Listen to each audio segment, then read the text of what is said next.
Arrête de chercher ta mission de vie. Alors tu sais, la mission de vie, c'est un terme qui est vachement à la mode en ce moment.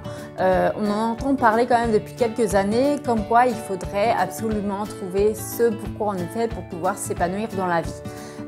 Ça s'apparente quand même beaucoup au monde professionnel. D'ailleurs, voilà, trouver sa mission de vie, trouver sa voie, tu vois, ça se rejoint un petit peu. Et forcément, moi aussi, j'ai voulu la trouver, comme tout le monde. Sauf que j'ai arrêté et je vais t'expliquer pourquoi, justement, c'est une grave erreur de vouloir trouver sa mission de vie à tout prix. Allez, est-ce que tu es prêt? C'est parti!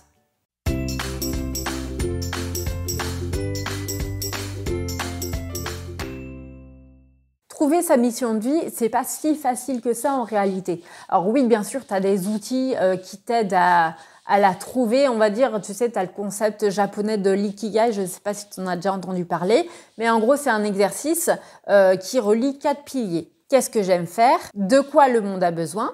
Dans quoi est-ce que je suis douée? Et pour quel travail pourrait-on me payer? Et en gros, si tu arrives à répondre à ces 4 questions et que tu trouves un truc qui arrive en fait à relier tous ces points-là, tu aurais trouvé ta mission de vie. Alors, je dis pas que cet outil sert à rien. Au contraire, je pense que c'est vraiment en fait une méthode qui permet en fait de trouver un truc qui t'aide finalement à t'épanouir. Mais en fait, je pense que dans la réalité, c'est beaucoup plus complexe que ça. Le gros danger derrière tout ça, c'est qu'en fait, ça peut devenir carrément obsessionnel, cette envie de trouver sa mission de voie.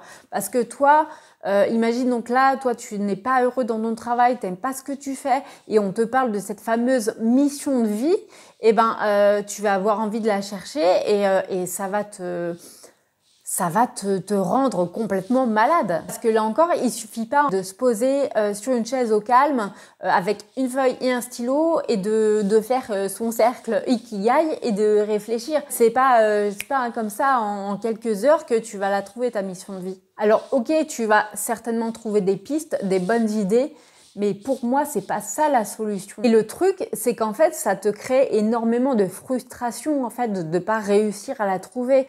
Et puis limite, ça devient un petit peu comme une excuse, quoi. T'aimes pas ce que tu fais? Ah oui, mais attends, je suis en train de chercher ma mission de vie. Enfin, c'est limite une excuse finalement pour pas avancer et pour pas passer à l'action. En bref, je pense qu'on ne devrait pas être focalisé dessus parce que je sais pas vraiment finalement si on a une mission de vie. Tu vois, moi par exemple, je sais que j'ai un fort besoin de transmettre un message, d'exprimer mes idées. Tu vois, il y a des trucs en fait que je trouve pas normal dans la vie. J'ai envie de lever les tabous un petit peu parce que pour moi, il y a des choses en fait qui ne sont pas dites et c'est pas normal. Donc c'est pour ça que j'ai envie de les dire à voix haute pour pouvoir aider des gens. Et c'est vrai que ça, c'est quelque chose effectivement qui est ancré en moi depuis un long moment, même peut-être depuis que je suis petite. De là à parler de mission de vie, je ne sais pas. Est-ce que ça serait ça ma mission de vie? Honnêtement, j'en ai aucune idée. Je pense que tout simplement, on a tendance un peu à se prendre la tête avec des termes en fait. Enfin, je veux dire, des questions un peu inutiles. Est-ce que c'est ça ma mission de vie? En fait, j'ai envie de dire, peu importe, en fait, juste fais ce que tu as envie de faire sur le moment et puis point barre. Et effectivement, je parle vraiment de besoin sur le moment parce que de toute évidence, l'être humain, il change, il évolue.